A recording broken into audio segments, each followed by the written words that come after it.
Good afternoon to all of you. तो बच्चों आज का क्लास स्टार्ट करें। लास्ट क्लास एंड करते वक्त बच्चों मैंने आप लोगों को एक प्रैक्टिकल प्रॉब्लम जो क्वेश्चन नंबर 4 था एंड उसका पूरा सेम रिलेटेड प्रॉब्लम बच्चों आपका एग्जांपल शायद मैंने 5 या 8 कुछ बोला था सर, इलस्ट्रेशन 8 आपका न्यू बुक में एंड ओल्ड बुक में इलू 5 जो भी हो।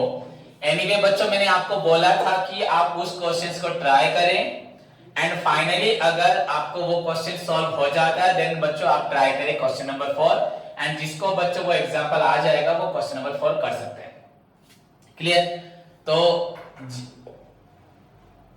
मैं सभी को बोलता हूं अभी ऑनलाइन ऑफलाइन बहुत क्लासेस हो रही हैं। ऑफलाइन बच्चों कम बच्चों के लिए विद सोशल डिस्टेंसिंग के साथ जो भी हो सैनिटाइज होके, बट बच्चों तुमको ये याद रखना है अगर होमवर्क दे रहा हूं तो रात को करके भेजोगे।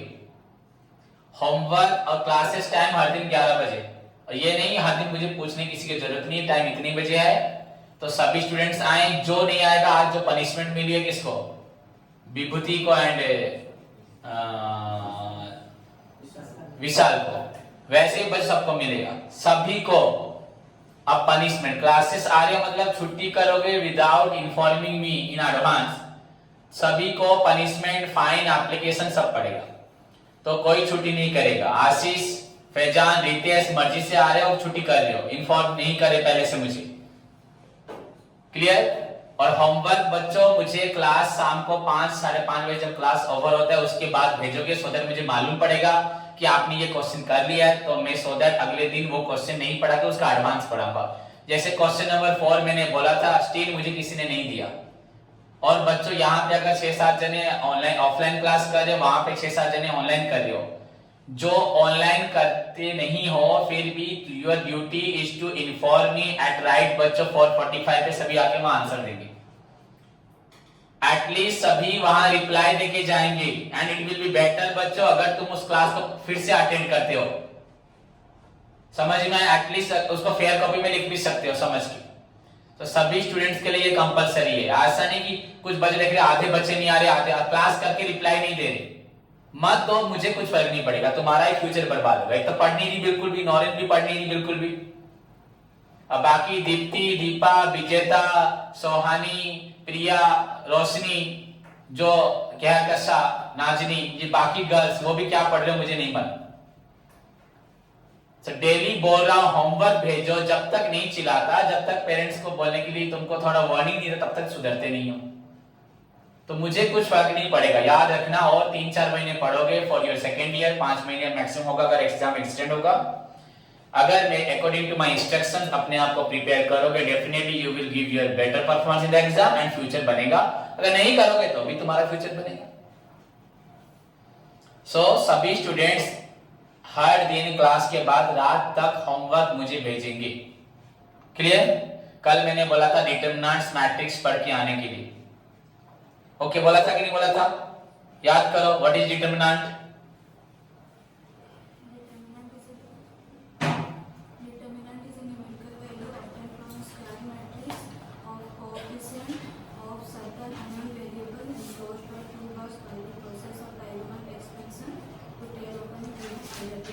पहली बात बच्चों क्लास के टाइम पे चाहे मैं प्रीवियस क्लास का रिवाइज करूं, चाहे मैं बोर्ड पे न्यू सम्स करवाऊं, चाहे मैं एडवाइस दूं, हाँ during class I don't think कोई भी बच्चा क्लास छोड़ के इधर उधर देखना चाहिए। हाँ बच्चे ऐसे हैं रितेश को बात क्लास करके अपने पेरेंट्स की बात देखता रहेगा, ये क्या बात है? ये मैनर्स है। क्लास कर रही हो चाहे ऑनलाइन हो चाहे ऑफलाइन हो, तुमको ये मेंटेन करना चाहिए कि that time is our class time. हमें इधर उधर नहीं सुना चाहिए। सर बात कर रहे हैं, सर को छोड़ के कहीं पेरेंट्स की बात सुन रहे हो, ये क्या है? ये मैनर्स है, ये मैनर्स है।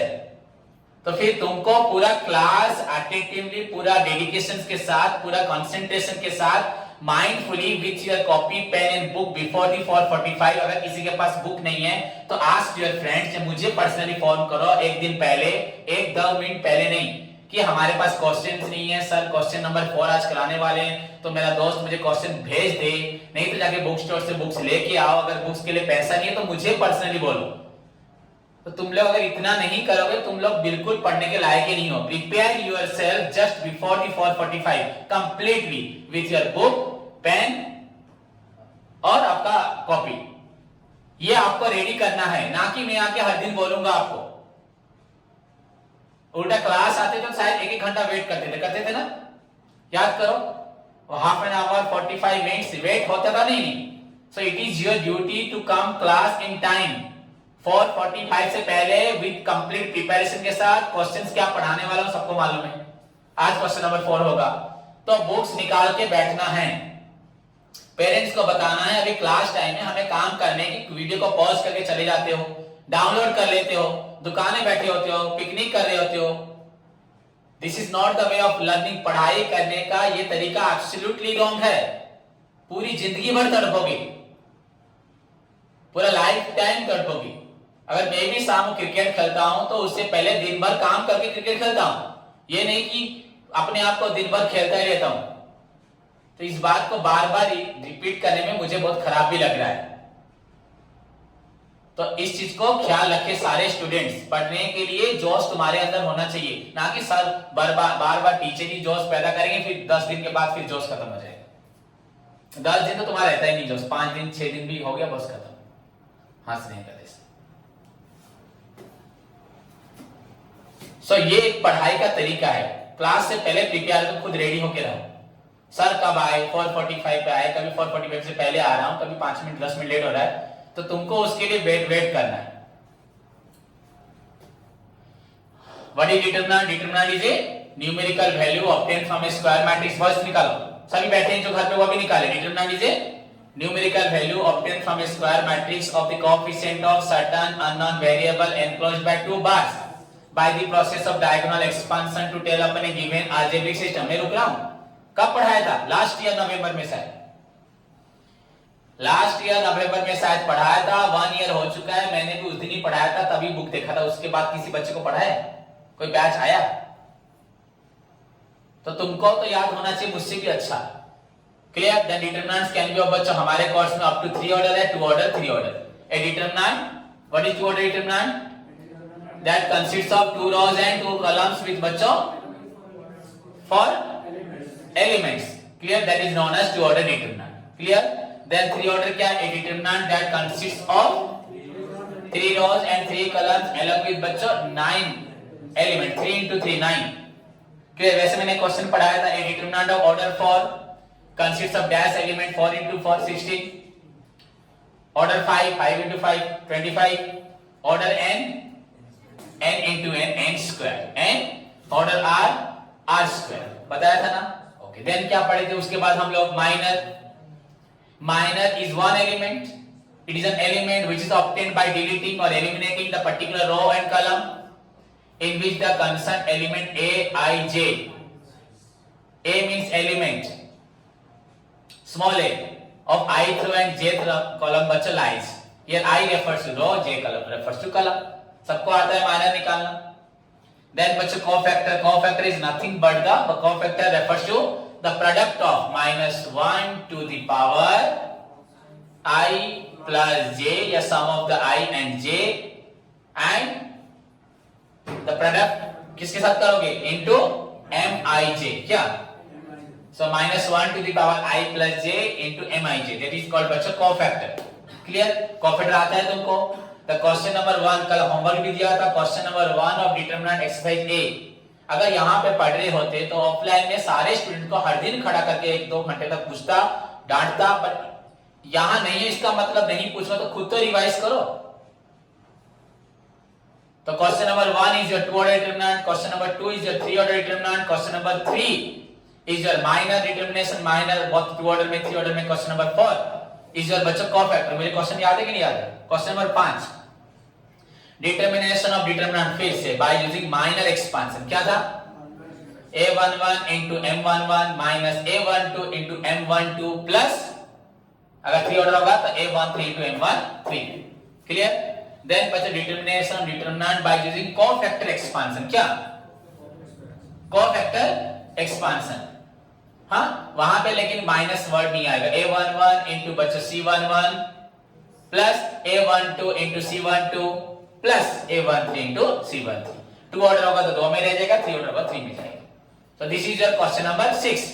Then question number 7 is about Sarus diagram. Is the determination of again determinant, फिर से determinant निकालना है by using Sarus diagram। जैसे हम लोग रो कॉलम को एक्सपांड करके डिटरमिनेंट निकालते हैं, वैसे ही प्रोफेसर सारस ने एक डायग्राम बताया था, हाँ, to find out the determinant, to find out the numerical value of a determinant. समझ में है कि नहीं? बाय यूजिंग ए डायग्राम बच्चों, only in case of 3 order, that is known as Sarrus diagram. Professor Sarrus बच्चों develop a diagram to solve the 3 order determinant. According to his name, this diagram is known as Sarus diagram, and it is applicable, this diagram, this rule is applicable to only 3 order determinant only. Clear? That is known as Sarus diagram. This is all about the theory of your determinant exercise A1. पहला exercise का ये आपका theory है। Then move to the exercise 2. Exercise B is about the properties. हाँ, in exercise 1 we have discussed with you बच्चों, अभी discuss किया is the determination of determinant by using normal expansion, then minor expansion, then coefficient expansion। but minor expansion, coefficient expansion करने से पहले हमें minor निकालना सीखना चाहिए, coefficient निकालना सीखना चाहिए। पहले डिटरमिनेंट निकाला नॉर्मली, देन माइनर सीख के बाद माइनर के थ्रू भी डिटरमिनेंट निकाल सकते हो, देन कोएफिशिएंट सीखने के बाद कोएफिशिएंट के द्वारा भी डिटरमिनेंट निकाल सकते हो। देन फाइनली एक अदर वे बताया Sarrus diagram. So these are the various ways, various बच्चों आपका methods of getting a numerical value of a determinant that may be 2 order and up to बच्चों 3 order, because in your course हमारे पास 3 order तक ही है। Clear? Then बच्चों without इसको यूज करके भी देयर आर सर्टेन प्रॉपर्टी, अगर जिनको हम पढ़ते हैं, सीखते हैं, अप्लाई करते हैं, हाँ, बाय डिटरमाइनिंग द डिटरमिनेंट बच्चों we can easily, more easily get the same value of the determinant, numerical value of the determinant, but बच्चों at more easiest way, more easy way में, मोर एप्रोप्रिएट वे में, more convenient way में हम निकाल सकते हैं। So we have बच्चों certain algebraic property है through which we can get the numerical value of the determinant बच्चों, और भी इजी वे में और भी कन्वीनियंट वे में निकाल सकते हैं, which are known as properties of determinant. And there are 8 properties. मैंने बोला था 1 2 2 3 प्रॉपर्टी में भी सारा काम कर सकते हो, सारा पढ़ाया, बट मिनिमम 4-5 याद रखो, that is enough for you. Clear? ठीक है ना? हाँ, कोई प्रॉब्लम होगा तो बोलना। समझ पा रही है मेरी बात, क्या बोल रहे थे? ओके बच्चों, प्रॉपर्टी 1, हाँ बच्चों, the value of the determinant become 0। समझ में आ गई? एक डिटरमिनेंट का वैल्यू 0 होगा इफ बच्चों इट्स एनी रो या कॉलम्स बच्चों consist of zeros only. If बच्चों ईच रो, इफ बच्चों all elements of any row या कॉलम, किसी भी रो या कॉलम का अगर कोई भी एलिमेंट्स, सॉरी किसी भी रो या कॉलम का अगर सारे एलिमेंट्स, किसी एक रो या एक कॉलम का अगर सारे एलिमेंट्स बच्चों 0 होंगे, the value of such determinant is equal to बच्चों 0। दैट इज ड्यू टू बच्चों property 1, the value of a determinant becomes 0, हाँ, इफ द बच्चों एलिमेंट्स ऑफ एनी रो और कॉलम बच्चों आपका कंसिस्ट ऑफ ओनली जीरोस। हुआ? वहां पे लिखा ऐसे है, आप ऐसे लिख सकते, if each element of any row और कॉलम, मैंने ये बोला था ना, if each element of any row और column consist of zeros only, comma the value of such determinant is equal to 0 becomes 0। Second, if any two row या 2 columns of a determinant are identical, अगर 2 रो या 2 column of a determinant बच्चों identical होता है, in that case also the value of the determinant becomes 0. There is no need to expand the row and column। समझ में आया? Directly or by using any आपका minor expansion, कॉफेट expansion, सारे diagram. मेरी बात समझ रहे हो? किसी भी प्रकार का एक्सपांड करके डिटरमिनेंट निकालने की कोई भी जरूरत नहीं है। If two rows are equal, if two columns are equal, directly write down value is equal to 0। Value is equal to 0। सबको मैंने पूरा पढ़ाया है, बोर्ड में 10 बार समझाया है, समझ में आया? तो आई डोंट थिंक किसी को प्रॉब्लम है, अभी लिख नहीं रहा, जस्ट रिवाइज करवा रहा। क्लियर? देन उसके बाद प्रॉपर्टी 3, हाँ, the value of the determinant बच्चों remain same. The value of the determinant remain same even if its rows and columns are interchanged। अगर हम एक डिटरमिनेंट की रोज को कॉलम्स कर देते हैं एंड कॉलम्स को रो कर देते हैं, इट डजंट अफेक्ट बच्चों, it doesn't have any effect of बच्चों आपका on the determinant. The value of the determinant remain same. अगर यहाँ पे 1 5 एंड बच्चों आपका रहता है, सपोज यहाँ पे 2 3 5, यहाँ पे बच्चों 2 6 रहता है, your answer is equal to 3 into 6 minus 2 into 5 is equal to बच्चों 18 minus 10 is equal to 8। But अगर ये 3 5 रो है, ये भी रो है, ये रो फर्स्ट रो, ये सेकंड रो, अगर 3 5 को कॉलम कर दें एंड बच्चों सेकंड रो को भी सेकंड कॉलम कर दें, रो को कॉलम कर दिया, या बच्चों 3 2 आपका कॉलम था, इसको रो कर दिया, द आंसर बच्चों 3 into 6 minus 5 into 2 is equal to बच्चों 18 minus 10 is equal to 8। समझ में आया कि नहीं आया? The value of the determinant बच्चों remains same even if its rows and columns are interchanged। The value 8 था 8 here, there is no change in the value, same value है कि नहीं है? So this is your property 3। Then property 4, हाँ, अगर property इधर उधर होता है कोई प्रॉब्लम नहीं है, बट हमें प्रॉपर्टी में क्या लिखा है वो याद होना चाहिए। कोई आपको नहीं पूछ रहा व्हाट इज द प्रॉपर्टी 1 या 2, ऐसे कोई पूछ रहा है? Then बच्चों if any two adjacent row या adjacent columns are interchanged, the value of the determinant remains same। अगर कोई दो adjacent row या दो adjacent columns अगर interchange होती है, value बच्चों still remains same but with the opposite sign। क्या हो जाएगा? opposite sign। यहाँ 3 5 2 6 था, अगर सपोज बच्चों यहाँ रो है 3 5, क्वेश्चन ये था फर्स्ट रो को आपको सेकंड रो बना दो एंड सेकंड रो को बच्चों फर्स्ट रो, मतलब रो रो ही रहेगा, रो कॉलम नहीं होगा। यहाँ पे क्या था? प्रॉपर्टी 3 क्या था? इफ रो बच्चों कॉलम होता है, कॉलम क्या होता है? रो, देन वैल्यू सेम। अब क्या बोल रहा हूं, अगर दो बच्चे ये रो रो 1 रो 2, रो 2 को रो 1 कर दिया, रो 1 को रो 2 कर दिया, 2 6 को बच्चों ऊपर लिख दिया, 3 5 को नीचे लिख दिया, या बच्चों 3 2 5 6, 3 2 को यहां लिख दिया, 5 6 को यहां लिख दिया। दैट मींस ये ऐसे रो थी, इसको यहां लिख दिया, या ये दो कॉलम्स थे, इसको यहां 3 ऑर्डर में भी चलेगा।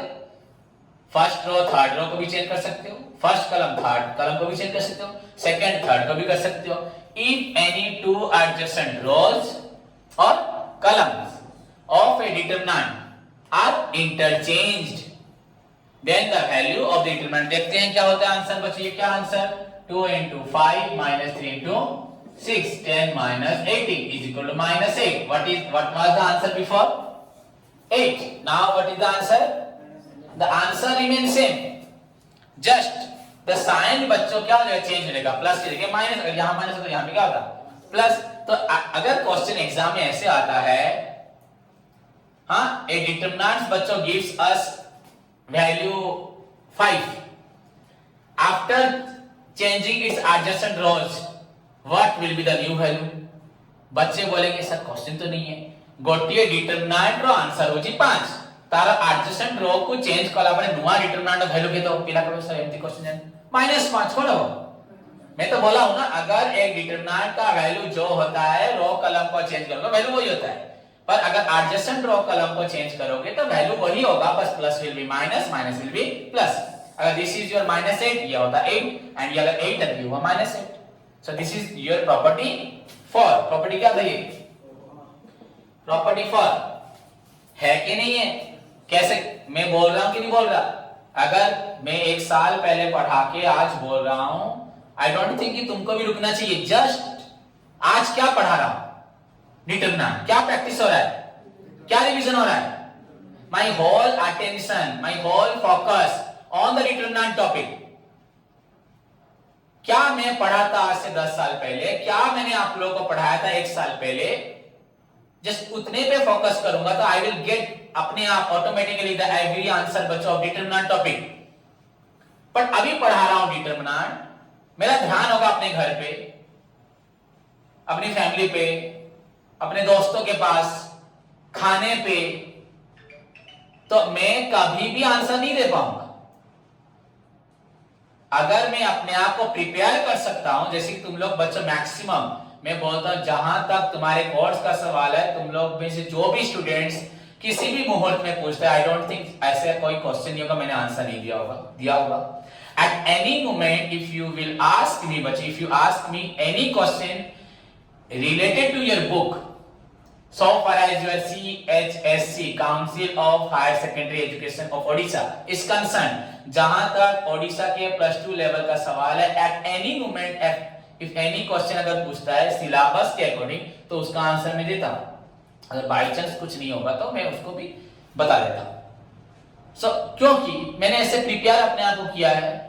दैट डजंट मीन कि आज अगर युद्ध होगा तो आज ही लड़के जाऊंगा। 365 डेज अपने आप को क्या करना है? प्रिपेयर करना है। वैसे तुमको प्रिपेयर मुझसे ज्यादा करना है ना, मुझे करना है, मुझे एग्जाम देना है।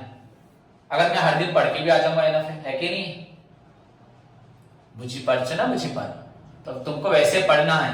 Then property 5, what is property 5? जो भी हो प्रॉपर्टी 5 पर हम क्या बोल रहे सुनो। हाँ, if each element of any row और column consists of sum or difference of two items, then determinant can be expressed as sum or difference of two determinant of the same order। याद आ रहा है? तो theory भी याद नहीं होगा, मैं थ्योरी खुद याद कर रहा हूं। If each element of any row or column consists of sum or difference, sum of two items, then determinant can be expressed as सम। और यहां अगर माइनस होता तो माइनस होता, ऐसे नहीं होगा, यहां प्लस यहां माइनस नहीं होगा ऐसे question. Determinant can be expressed as the sum और डिफरेंस ऑफ टू डिटरमिनेंट्स 3 2 5 6 1 ना 2 2 1 5 6। Determinant can be expressed as the sum और difference of two determinant of the same order ना अलग ऑर्डर। ये कौन सा ऑर्डर था? 2 into, ये भी कौन सा ऑर्डर है? ये भी 2 into 2। अपने आप थ्योरी आया, आप क्लियरली रटोगे। If each element of any row या column consists of sum or difference of two items, then determinant can be expressed as, उस determinant को कैसे लिखते हैं? कैसे लिखा जाता है? as the sum अगर है तो sum और डिफरेंस ऑफ बच्चों टू डिटरमिनेंट, टू आइटम था तो टू डिटरमिनेंट अगर 3 होता तो यहां पे, अगर यहां प्लस कुछ होता तो यहां और एक प्लस हो जाता। सम और difference of two determinant of the same order ना अलग ऑर्डर हो जाएगा। The order remain same. If you find out the answer by of this, the answer अगर 5 हो रहा है, इसका आंसर भी होगा 5 होगा, चेंज होगा नहीं।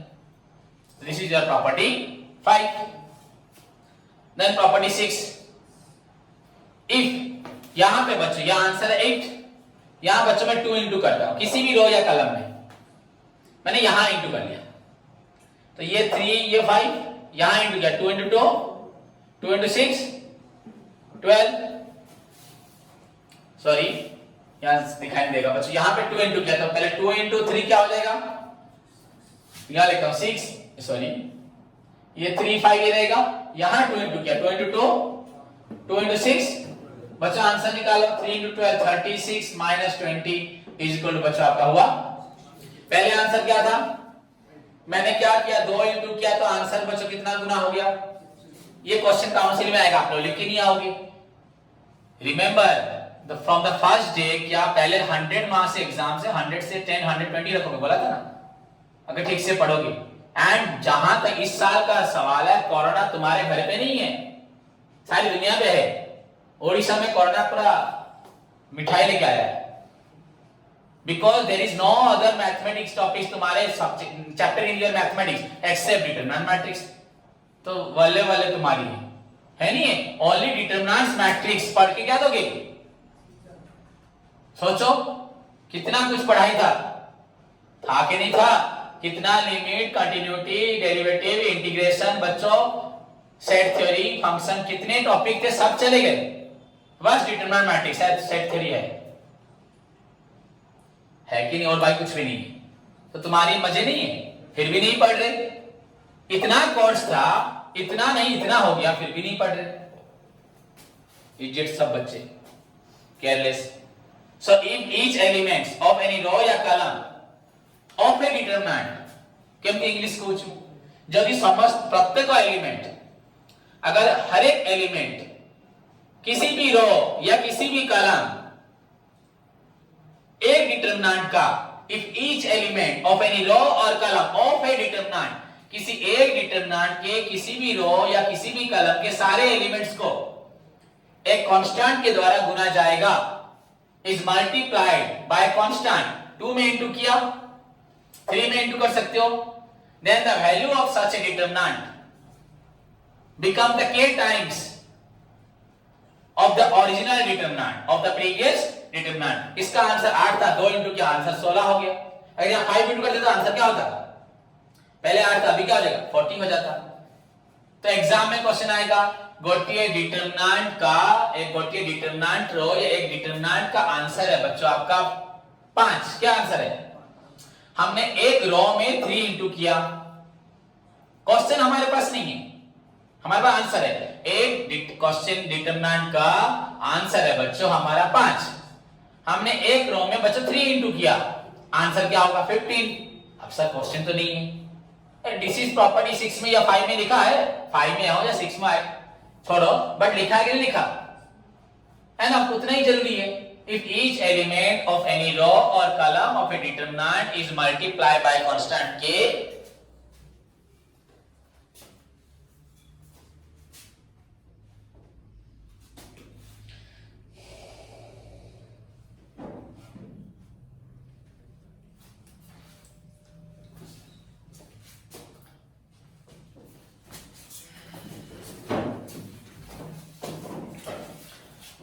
constant k बच्चों, then the value of such determinant बच्चों become the k times of the original determinant। Clear? इतना ही सिंपल सा पढ़ाई है, समझे? उसके बाद बच्चों क्या होगा?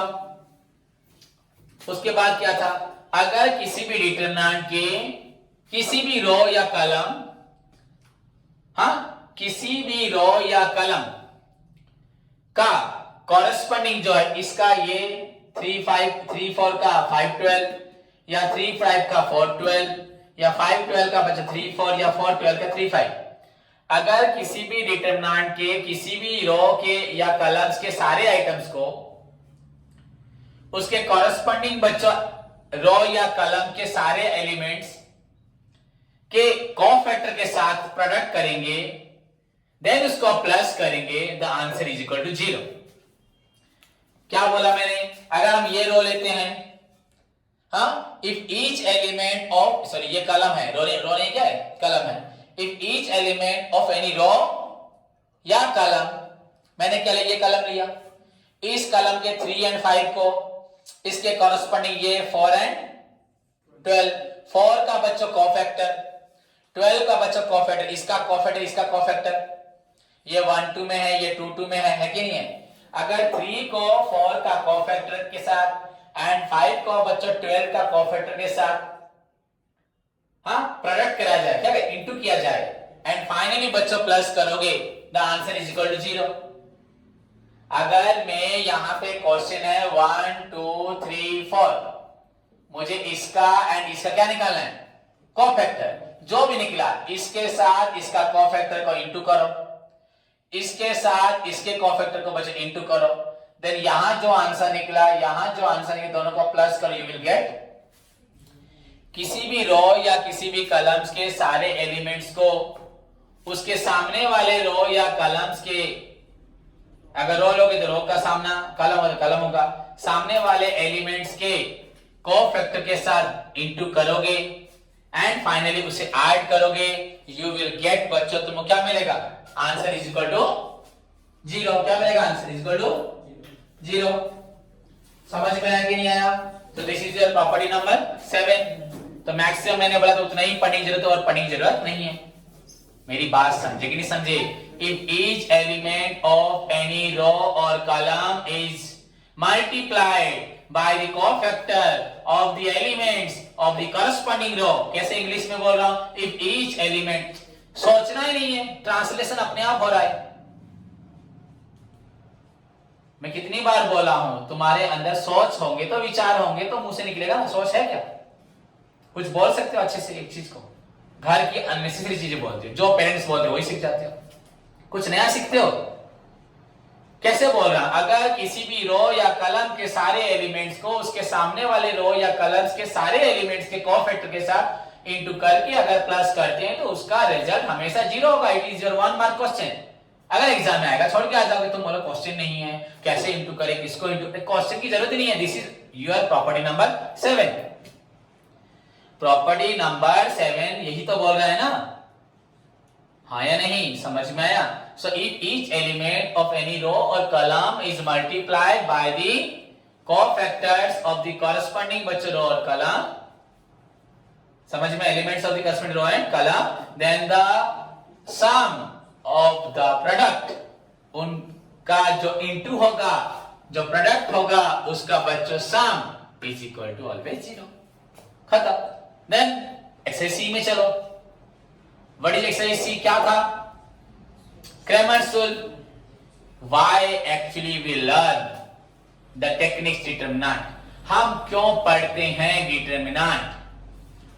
हमें काहे की डिटर्मिनेंट पढ़ो, इसका जो लक्ष्य है वो मालूम पड़ता है आपका क्रेमर्स रूल से। स्कूल में हम लोग पढ़ते थे इक्वेशन सॉल्व करना, अपसारण पद्धति, प्रतिकल्पन, बीजगणना, substitution method, elimination method। There are various methods of बच्चों solving an equation। That means solving an equation means determining the value of unknown variable x, y या x, y, z। गोटे समीकरण को समाधान करिवार अर्थ होची समीकरण रे थिबा अज्ञात राशि गुड़िकर मूल्य निरूपण करिवा। जहां तक एक समीकरण को सॉल्व करने का मतलब है, उस समीकरण में, उस इक्वेशन में जितने भी अननोन वेरिएबल है, जिनका वैल्यूज नहीं है, लाइक एक्स, वाई, जेड, ए, बी, सी, चाहे कुछ भी हो, समीकरण को सॉल्व करने का, इक्वेशन को सॉल्व करने का मतलब है उस अननोन वैल्यू का, वेरिएबल का वैल्यू निकालना, जिसको हमने स्कूल में पढ़ा था अपसारण, प्रतिकल्पन या बीजगणना पद्धति में, या इंग्लिश में बोलते हैं एलिमिनेशन, सब्स्टिट्यूशन बोलते नहीं बोलते। So like बच्चों डिटरमिनेंट टॉपिक हम क्यों पढ़ते हैं? डिटरमिनेंट सीखने से किसी भी इक्वेशन को और भी इजी, और भी अप्रोप्रिएटली बच्चों वेरी इजी वे में हम लोग सॉल्व कर सकते हैं। हम लोग किसी भी इक्वेशन में x, y, z का वैल्यू निकाल सकते हैं, जस्ट अगर हमें डिटरमिनेंट निकालना आ जाए। So the objective of the determinant chapter is to बच्चों find out the, is to solve the mathematical equation. किसी भी मैथमेटिकल इक्वेशन या इक्वेशन या इसको आपका जो लीनियर इक्वेशन बोलते हैं, उसको सॉल्व करने के लिए हम लोग डिटरमिनेंट पढ़ते हैं। ये जो मैंने यूनिट 1, यूनिट 2 का डिस्कशन किया, हम जो इतने सारे प्रॉब्लम करते हैं उसका एम होता है कि इक्वेशन सॉल्व करना और कुछ नहीं। सो ये इक्वेशन सॉल्व करने का तरीका through the help of determinant, ये किसने सिखाया था दुनिया को? प्रोफेसर क्रेमर ने। प्रोफेसर क्रेमर ने इक्वेशन सॉल्व करना किसको यूज करके? प्रोफेसर क्रेमर्स ने इक्वेशन सॉल्व करना किसको यूज करके? डिटरमिनेंट। बताओ किसको? प्रोफेसर क्रेमर्स ने इक्वेशन सॉल्व करना किसको यूज करके? डिटरमिनेंट को यूज करके करना सिखाया था। एंड उससे किसी भी इक्वेशन को सॉल्व कर सकते हैं, अननोन वेरिएबल को निकाल सकते हैं, अज्ञात राशि को बाहर करी परिवा। प्रोफेसर क्रेमर जे कौन सी इक्वेशन को समाधान करेवा सिखई थिले? कहा द्वारा? डिटरमिनेंट व्यवहार करेगी, जहा द्वारा हमें अज्ञात राशि गुड़िकर मूल्य निरूपण करि पारुथिलु। तेनुको जे हेतु से नियम टी प्रोफेसर क्रेमर्स करथिले, तांको नाम अनुसार एई रूल टी को कहा जाय क्रेमर्स रूल। मैं बच्चों इंग्लिश में बोल रहा हूं, उड़िया में बोल रहा हूं, हिंदी में बोल रहा हूं, कैसे पॉसिबल हो रहा है? क्योंकि मैं पूरी तरह से टॉपिक को पूरा अच्छे समझाऊं कि नहीं समझाऊं? अगर नहीं समझता तो अटक जाता। Professor Kramers has developed a rule to find out the value of unknown variable of an equation. Professor Kramer has developed a rule बच्चों to solve the linear equation by the help of determinant. Professor Cramer's ने determinant के द्वारा किसी भी equation को solve करने के लिए एक रूल बनाया था। According to his name, that rule is known as Cramer's rule, which is applicable only where determinant is not equal to 0. Which can be applied बच्चों where determinant is not equal to 0 and cannot be applicable where determinant is equal to 0. ये question आता है ना, Cramer's rule cannot be applied when determinant dash 0 is equal to 0. बस बोल दे रही है, सुन रही है मैं क्या बोल रहा हूं? Cramer's rule cannot be applied नहीं हो सकता where determinant is equal to 0. Cramer's rule can be applied where determinant is not equal to 0. अगर लिखना है तो यहां लिखना क्या? is 0 and यहां क्या लिखोगे? is non zero. अगर नहीं है तो नॉन जीरो लिखो, क्या लिखोगे? क्रेमर्स रूल अप्लाई हो सकता है जहां पे determinant is non zero and हो नहीं सकता where determinant is zero. Simple नहीं लिखना, हो गया कि नहीं होगा? खत्म। So this is the theory of your exercise C. हाँ या नहीं? समझ में आया सबको? नहीं सुनाई दिया? घर में बैठे हुए बच्चे भी अपने आप में सोचो और बोलो। If you are not preparing still तो इस क्लास को दोबारा देखो एंड आज डिटरमिनेंट कॉपी निकाल के फिर से पूरा पढ़ो। Exercise A theory problem practical problem, B theory practical problem, C theory practical problem and complete yourself कि हमें कल मैट्रिक्स रिवाइज करना है। कल सर क्वेश्चन नंबर 4 पढ़ाएंगे, अगर टाइम हुआ मैट्रिक्स करेंगे या मैट्रिक्स पढ़ाएंगे 4 को करेंगे। So this is up to you, how well you manage yourself, how well you control yourself, how well you avoid your unnecessary activities that will give you nothing in your future. मेरे को याद रखना, तुम्हारी unnecessary activity will provide you nothing, zero. क्या देगा? Zero. हम भी गलतियां करते हैं, that doesn't mean हम अपने आप को सुधारते नहीं हैं। समझ में आया कि नहीं आया? हुआ? तो तुम लोग जानते भी हो मेरे बारे में, एक दिन पढ़ने के लिए नहीं था ना पढ़ा था, आज पढ़ा रहा हूं, तो मेरे अंदर वैसा कुछ होगा कि मैंने उसको कोशिश किया, तो तुमको भी कोशिश करना चाहिए। Clear? So this is your homework बच्चों, कंप्लीट एक्सरसाइज ए 1 से 7 बोला था एक क्वेश्चन करना। Again I am giving you बच्चों 1 से 7 में एक प्रॉब्लम करना। एक्सरसाइज बी में करके आओगे, सारे स्टूडेंट्स रात तक भेजेंगे अभी करके 3 4 5 6 7 8 3 4 5 6 7 8। अब again I am repeating 3 to 8. Exercise A 1 to 7, exercise B 3 to 8 and exercise C question number 1 से 1, question number 2 से कल जो दिया था उसको छोड़ के अलग 2। आज रात को 10 बजे से पहले all students are बच्चों compelled, all are bound बच्चों to send me the homework, otherwise देखना क्या करूंगा तुम्हारा हाल। Then उसके बाद सुबह उठ के मैनेजमेंट पढ़ो, जो पढ़ना है पढ़ो, but prepare yourself about the labour cost theory and labour cost का प्रॉब्लम नंबर 1 2 3 मुझे करके सभी भेजेंगे। ये कल भेजोगे बट टुडेज होमवर्क इतना, एंड अगर किसी ने 4 नंबर क्वेश्चन कर लिया तो वो मुझे भेजे। Clear? Take care, God bless you.